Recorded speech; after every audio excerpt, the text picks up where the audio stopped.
Call me Uncle Charlie. Hey. Welcome to another rousing episode of Urban Politics. I'm your humble host, Phys Ed Music. Remember, you can always go over to YouTube and check out Phys Ed Music. I got other episodes of Urban Politics that I've done over there. And I got some videos and stuff that I've done over there and stuff. Because I also do music, which you can hear in the background. This is a song, Keep the Party Going, by me and a good friend of mine, Doc Giggles. It's always gotten a well reception from most people who have heard it, so I felt the need to look it up on YouTube and definitely use it to open up the show today. It's got that party vibe, if you will. You know what I'm saying? Keep the party going over on YouTube. Phys Ed and Doc Giggles getting it in. But you've joined me here on Urban Politics. In Urban Politics, we like to talk about the politics of the day. So let me cut that music out for a minute and let's get into that like a car and drive. Check it out. First of all, I want to talk about the protests that have been going on all over America. They're a good thing. These protests have really gotten the wheels of democracy moving and moving a lot quicker than they do. Let me break it down for you.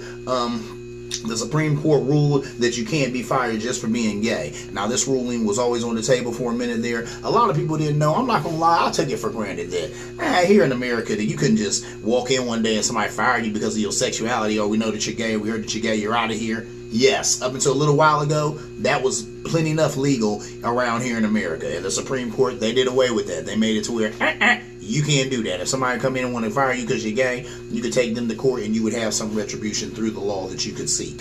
So that's a good thing. Who's seen that coming? Because we all know that the Supreme Court is, there's more conservative voices on there than there are liberal voices on there, but for whatever reason, this went through. You know what I'm saying? So, and that's a big win for the LGBT community and something that people didn't see coming, not even Trump. Moving on, because it's his Supreme Court. He made sure he got some conservative folk to fill some of those judges' robes. But anyway, the Supreme Court, they upheld DACA. If you don't know what DACA is, DACA's about the Dreamers. Now, Trump, he got to calling DACA. He said, nah, it's not about the Dreamers, it's DACA. He said, a lot of people want to say it's about the Dreamers. No, Dreamers, it's DACA. That's the legislation. Well, that is the legislation. But when Obama was in there, they called it Dreamers because these are kids, young Spanish kids who came here when they were, maybe 1, 2, through no fault of their own, their parents. If you want to have that conversation, okay, their parents broke the law bringing them over here, but their parents brought them over here. The only country they've ever known is America. I think they said it's like 800,000, maybe more of them, these kids who they got to call in the Dreamers, which I agree with. They are the Dreamers because they got dreams. We all got dreams, but you know what I'm saying? They got dreams here in America. Like I said, it's the only country they've ever known. So, he had signed an executive order saying that they couldn't be deported. That was on the chopping block. Supreme Court did not chop it. They upheld it. Didn't see that coming. And that was a blow in the face to Trump. Now, he had tweeted some stuff about how, laughing about it, and said, we just filed some paperwork wrong. We just got to refile.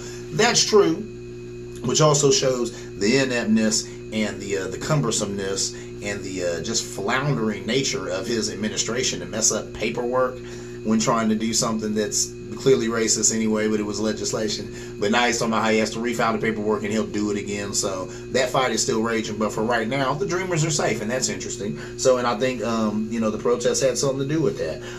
BLM more popular than the president. Now, whether you agree with that movement or you don't, next show I'm going to really get into that movement, and we're going to talk about, who started it, what's the agenda of it, and how I feel about it. And then you can always push back and let me know how you feel about it. It's funny how back in the day I would talk to people about Black Lives Matter, and there were black people who hated it, there were white people who hated it. Now, not so many people hate it anymore, and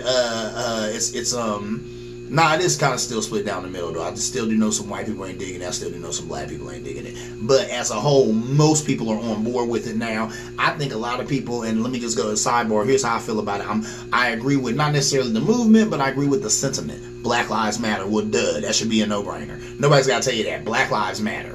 Just like air matters. You like to breathe, right? So come on. So, there's that. So, obviously, everybody agrees with that statement, Black Lives Matter. But do you agree with that movement? Maybe not. We're going to talk about it next episode. Stay tuned in. All right, so there's that.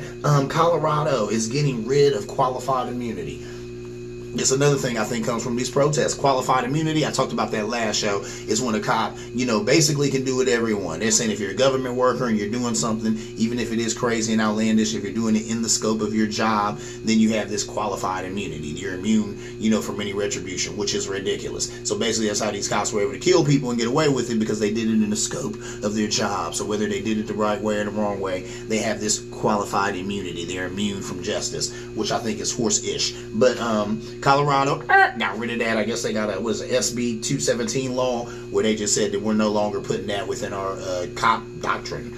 That's gone. We're not doing that anymore. I think that comes from protests. Now, that's one state out of 50 states we got. There's probably some more states. I know for a fact there are more states making big moves on this. You know what I'm saying? That's why you've seen a lot of this acting out from the police, because a lot of places are not necessarily against police departments, but they're against old school ways of policing. They want to find a better way to do it.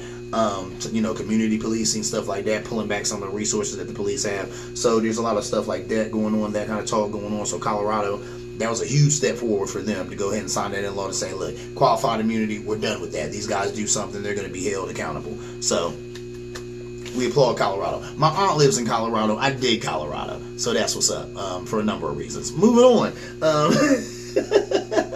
The cop in Atlanta, the cop, we've all seen the story. No need for names. You've all seen the story. The brother who was in a Wendy's in Atlanta, he grabbed the cop's taser. He was running away from the cop. I think he tased the cop, but then the cop shot him. There was no need for that. Keisha Lance Bottom gave that guy the axe. That was appropriate. It was quick. It happened fast. She got in there and fired that dude with the quickness. I think the charges is on him now. That's good. A lot of people, of course, cop lovers, and I'm not a cop hater, but cop lovers, kind of like, oh, well, he did get tased. God didn't run away, tased him. Well, first of all, what I'm saying? I seen somebody on the news say that. What, what I'm saying? How's a guy who's running away, even if he does tase you, he's running away while he's tasing you, how's he a threat to you that you had to shoot him? So there's that. You know what I'm saying? So she got on that real quick. She fired that cat. That's a good thing. So I definitely say, all that comes from the protests. If it wasn't for these protests, and these people out in the streets really holding government accountable and kind of holding government's feet to the fire, I don't think you see the kind of movement you've seen on some of these things. I wanted to talk about some local news, because all the news is local. Andy Ginther versus the Columbus Police Department. They've kind of been at odds. I really didn't know. I'm not going to lie. I didn't know that things were as bad in Franklin County as they are with the police. Now, I can remember, it might have been a couple years ago, where there was like a lot of protests and stuff breaking out. I can't remember. It was about a brother who had been, unjustly killed by the police somewhere else. But there were protests going on kind of like all over the place. And there was a protest here, people protesting the police, but it was only like 5 people. And I can remember the chief at that time, I think it was a brother, he came out and he said, well, not to say that we're doing everything correctly, but we got 5 people here on the sign. So obviously we're doing something right. So I thought, well, man, maybe Franklin County Police Department's doing good. But then I'm not going to lie, I start putting my ear to the streets. I hear from a lot of young people who have been wronged by the police. And then I start seeing a lot of signs going up that such and such didn't get justice from the Franklin County Police Department. What happened to such and such? I think there was something, what was a sign I saw today? What happened to Jerome? I'm just like, whoa. There's been a lot of people who have been wronged by the Franklin County Police Department. I did not know that. I was actually in the dark about that. But I've been enlightened lately, because they've came out the woodwork, and that's appropriate. You know what I'm saying? So you're seeing signs and stuff saying that what happened to such and such, what happened to such and such, and people. I seen I think I got into like a chat or something that was going on Facebook, and people were just dropping cases how, I knew such and such, and the police department, killed him, and it was never investigated. We still don't know what happened behind that. And there was several cases like this. A lot of people saying stuff like that. So that's a problem. I guess, I think this past Thursday, Ginther sat down with the head of the police department, and they talked. The head of the police department, he came out of that meeting saying that he felt betrayed by by Ginther. Andy Ginther was like, he said the police still just want to talk. He said the time for talk is over. We need action. Now, I'm going to tell you, I don't think that's him necessarily talking like that. I think that's his political brain talking like that, because he's making a political calculation. Right now, okay, look, his job he's beholden to votes. He needs people to vote for him, so he's got to be on the side with the public. Public right now does not like the police, for a lot of reasons, and a lot of them are the police's fault. We've all seen the police push down old men, push down old women, knock out black guys, knock out white guys, knock out white women, knock out black women, just hurt people all over the place. They have done this to themselves, but they are no fan of the public right now. They know this just as well as I do. That's the reason why, even in this article, they had said that they came back and they were saying, well, we understand the community has concerns and we want to work with the community. And Mr. Ginther, we need you to stand up and lead, and we're ready to follow your lead, and let's all work together on police reforms, which is something that we've wanted for a while. I don't believe any of that. But they got to say that song and dance now because the police are public enemy number one. Whatever. That sounds great. You know what I'm saying? I guess we can see it there about that. But Andy Ginther, he talked like that wasn't real. He talked like we went to this meeting and they act like all they wanted to do is talk and the time for talk is over. But he's got to be on that because there's people downtown, I think right now, this is a Sunday afternoon. There's people right now downtown protesting. I'm sure of it.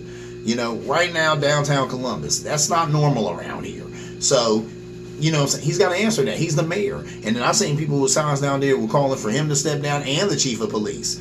Believe me, that was not lost on him. He was like, oh, time out. Y'all mad at that dude, but ain't y'all mad at me? No, I'm the friend of the people. Be mad at him. As a matter of fact, I'm mad at him too. Let me get on your side.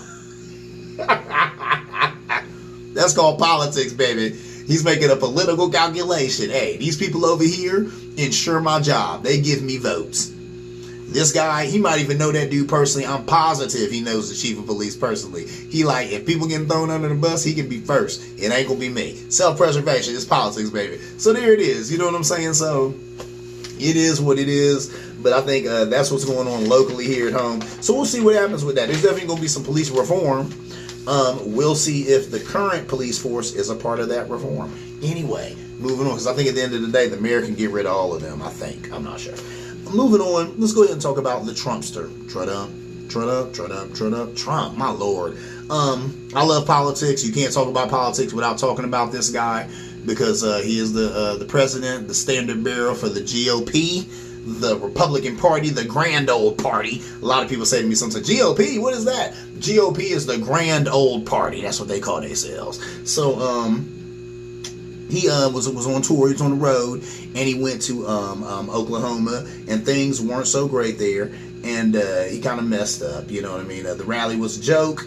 There wasn't a lot of people there. I think the arena held like 19,000. There were 6,000 people there. I saw the pictures. Some people were masked. Some people weren't. It was real silly. I guess there's stories out there. I don't know if this is true or not. I do follow a guy who's in government on Twitter, and he had made a joke about how his niece had 100 tickets to this thing, and she obviously wasn't going to go, and saying how Trump had been rolled by a bunch of teenagers, and they said it's a bunch of K-pop fans and a bunch of TikTok users.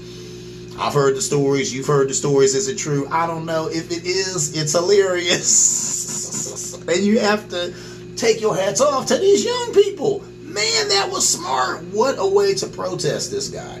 And then I told my conservative friend this. I'm like, you got to think about it. If this was some K-pop fans and some TikTok users, that means the average age of the people doing this were probably, 15, 16, 17? I couldn't believe that one of them was 18 or older. None of them are voting. So why do they even care about Trump? What would they even think about Trump? But I'm like, you know what? They've heard that we have a president who's a racist. You know what I'm saying? They've probably heard or seen the battle that he got into with John Legend's wife over Twitter and how she called him names and all that. They've seen what he said about African country. They've seen. I said the only problem these kids could have with him is the racism. Because what do they care about policy? They're teenagers. You know, I remember being a teenager and I was a weird kid. I've been into politics since I was 11 years old, but I'm a weirdo. But who really, 14, 15, you don't care. 16, 17, you don't care who the president is. You're thinking about driving. You're thinking about your boyfriend or your girlfriend. Come on, man. You're thinking about who your friends are in high school. You're thinking about the next cool party to go to. The last thing you care about when you're 16 or 17 is the president. So this president is such a trip. It has ran afoul of so many people that some teenagers took the time out to devise what I think was an amazing plan to make him look really stupid. And it worked. So, hats off to them, man. I just call that computer savvy. I mean, these kids are smart. Watch out for them. So there's that. Took away from his rally. He claimed that's not true. They had an overflow room that Pence and Trump didn't even go to because there was hardly any people in there. And I'm like, that's messed up. Even if there was 2 or 3 people in there, they should have went in there because these are obviously people who really love Trump and Pence because they came out when nobody was coming out. Seeing this low turnout did give me hearten me, give me heart when it comes to thinking about the American population, especially Trump supporters, because I'm like, these people are dumb, but they ain't plumb dumb. Some of them said, hey, look, I dig Trump and I'm a Trumpeter, but I am not about to risk my health going to a rally, screaming and sweating, lock her up around a bunch of people and catching the virus and bringing it home and killing people. That was smart, and that actually kind of surprised me. So hats off to them. I'm glad that they didn't do no madness like that. Yeah, a lot of people got sick before, a lot of people got sick after it. More people will be sick because of it. Anyway, moving on. I want to talk about cancel culture. Hold on. Let me go back though.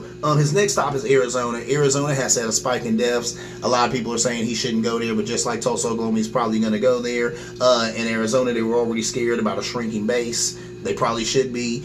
His base is shrinking. His numbers are horrible. I've seen a thing lately that said, right now, right now, Trump, his popularity is basically in the toilet. But at first, a couple weeks ago, they were saying that he still had a path with the Electoral College. Now I've seen maybe a couple of days ago they were saying that even with low popularity, it doesn't look like he even has a path with the Electoral College. So I'm hoping that's true, but you almost don't want to say that because I don't want people resting on their laurels. I damn sure don't want Democrats thinking it's all good. They still need to be going hard. The Democratic Party needs to be going hard. I am an independent, but the Democratic Party needs to be going hard because this guy needs to go. Anyway, moving on.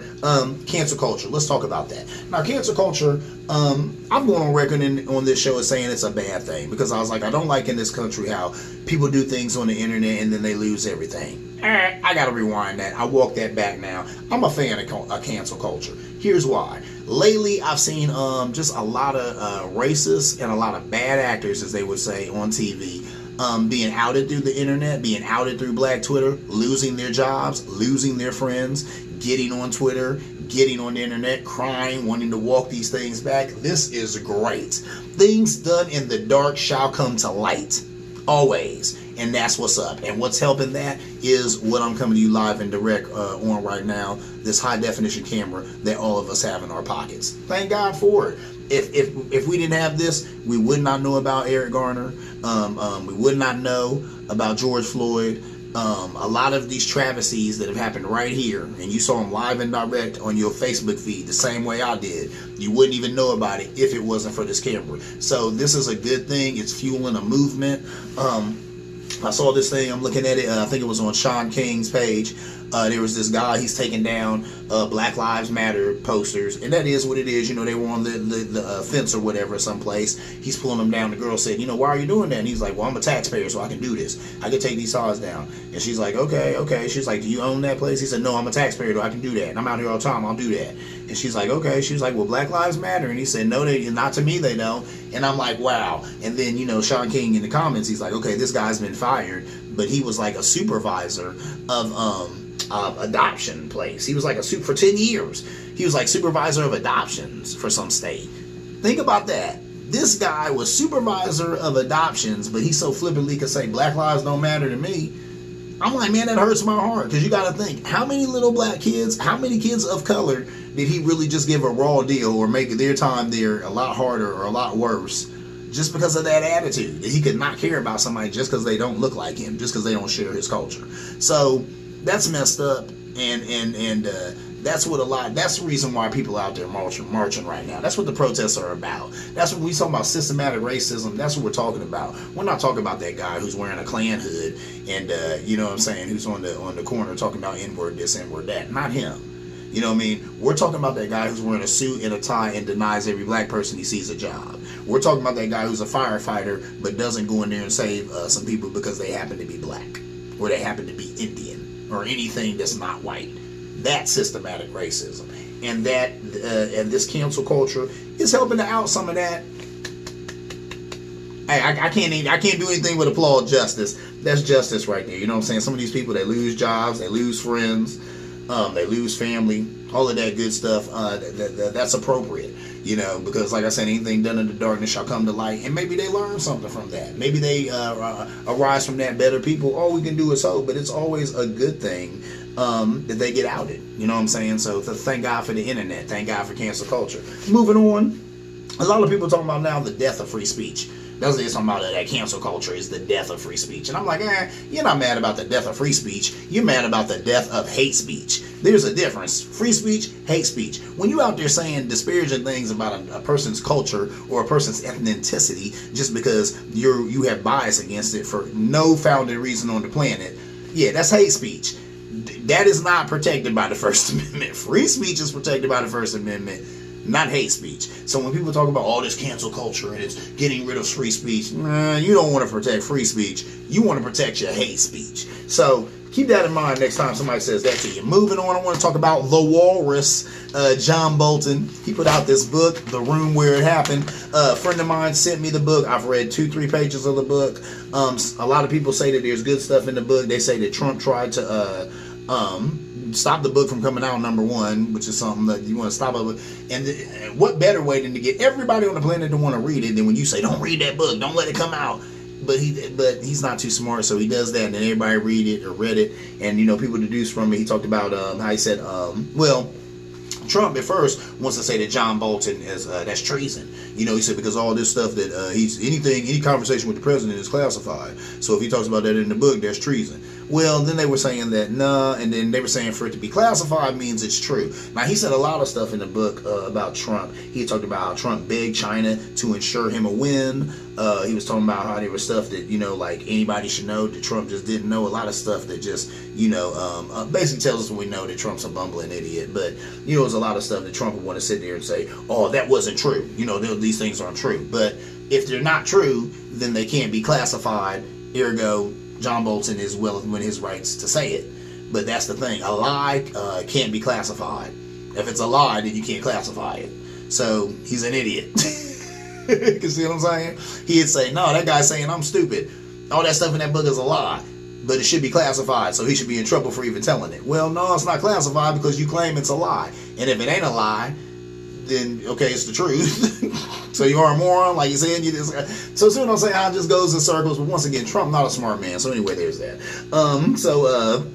I can't wait to read that book, but I guess it's some interesting stuff in there. It's scathing critique of our president, and I saw some interviews where they were asking, Mr. Bolton, is Trump fit for office? Of course, he's like, no, and he's like, he's in no condition to be there. He doesn't even, not only does he not know anything, he doesn't want to know anything or learn anything, and stuff we all knew about Trump, and shame on him for taking a job with this guy, sitting there for a little while, and then getting fired, then waiting on getting a book deal to expose all of this, when you should have said something while you were there, But it's sad how all the people around Trump are just like him. They're just bottom feeders. And then I can't understand how Trump don't even see that. They jump on for the ride. They get their information. They're able to say they were in the administration, so they saw the inside world of Trump. That we know that Trump is about as deep as a cesspool. There's nothing there. We all know that. But they jump on for the ride. They write their little book. They make their millions. Omarosa, John Bolton, any other list of these creeps who were in the White House. And then they go about their business with their money. So it's just ridiculous. And like I said, none of these people garner any of my respect. But the books are interesting because it kind of does give you a first-hand account of this guy's tomfoolery. So moving on, I want to talk about how Amy Klobuchar took herself out of the running to be one of Joe Biden's vice presidents. Or to be the vice president, to Joe Biden's president. If and when he wins. I think she did that. I know she did that because I think she was a prosecutor in Minnesota. That's where George Floyd got killed. There's probably a bunch of other stuff that's in her past that happened there that she doesn't want to try to have to answer for if she did try to run for vice president. So she took herself out. And then when she took herself out, she added the caveat that I think that Joe Biden, he should pick a woman of color to be his vice presidential pick. I've been saying that. I'm almost to the point to being like, I'd withhold my vote if he didn't pick a female vice president of color. But I can't even lie like that, man. No. What's at stake is too big. Trump, we got to get him out of there. So I would probably, like I said, I'd probably vote for, a hot salami sandwich over Trump right now. So I can't sit there and say that Biden wouldn't get my vote, even if he does pick a running mate who isn't of color. Now, there's some interesting people he wanted. They said on the short list is Elizabeth Warren, Kamala Harris, a woman named Val Demings, and there's a woman named Karen Bass, and she's in the black I guess she's in the Black Congressional Caucus, and she's from California, which they said that you know what I'm saying, that's cool. But Joe Biden probably already has California. They were saying the thing about Kamala Harris too. She's cool, but she's from California. He's probably already going to win that. Now this lady, Val Demings, was just learning about her today.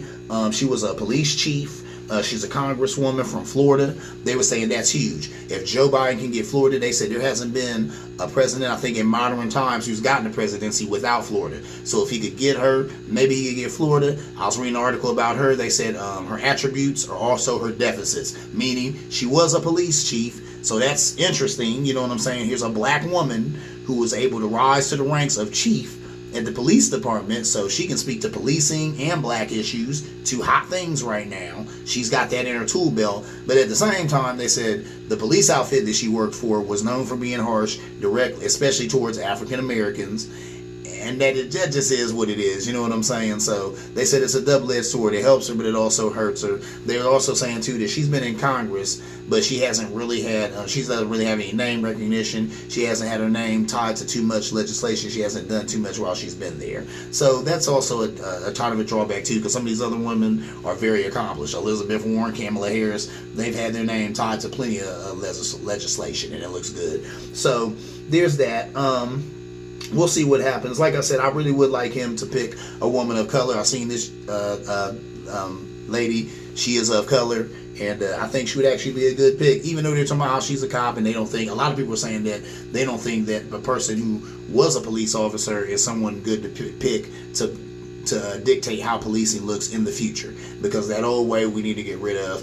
I believe some of that too, but I'm also like, this woman has some experience, and I don't think we should not judge her on the record of the department that she was in. I want to judge her on her individual record. So somebody bring that to me. Show me how many arrests she made, how many of them were of color, what the neighborhood was, what the socioeconomic status was of some of the people she arrested, how some of the cases went, were some people found innocent, were some people found guilty, whatever. You know, give me that, and I think we should judge her on her personal record, but not on the record of the outfit that she was with. So that was interesting right there. And like I said, I've never heard of her. We'll probably be hearing more about her because, like I said, it's a short list. Elizabeth Warren, Kamala Harris, Val Demings, and Karen Bass. Yes, Karen Bass. So that's interesting. We'll see what Joe do. He got to do something quick though. Time is drawn nigh, is it not? All right, moving on. The cops still tripping. I think there was a U.S. soldier who was charged with giving a European-based white supremacist group overseas information about U.S. soldiers. That blew me away. I just read a little something about that in the news. I'm wondering what Trump's going to do about that. But I've said it on this show, and I'm going to say it again for those who aren't listening. We already know that white supremacists have infiltrated the police department and the military. We know that. So what's going to be done about it? I say that right now to my community leaders. Anybody within earshot of Phys Ed Music, okay? Once again, we know for a fact that white supremacist groups have infiltrated our police departments and our military. What is going to be done about it? All right, and I'm done with that. So that's what's good. That's what's good with that.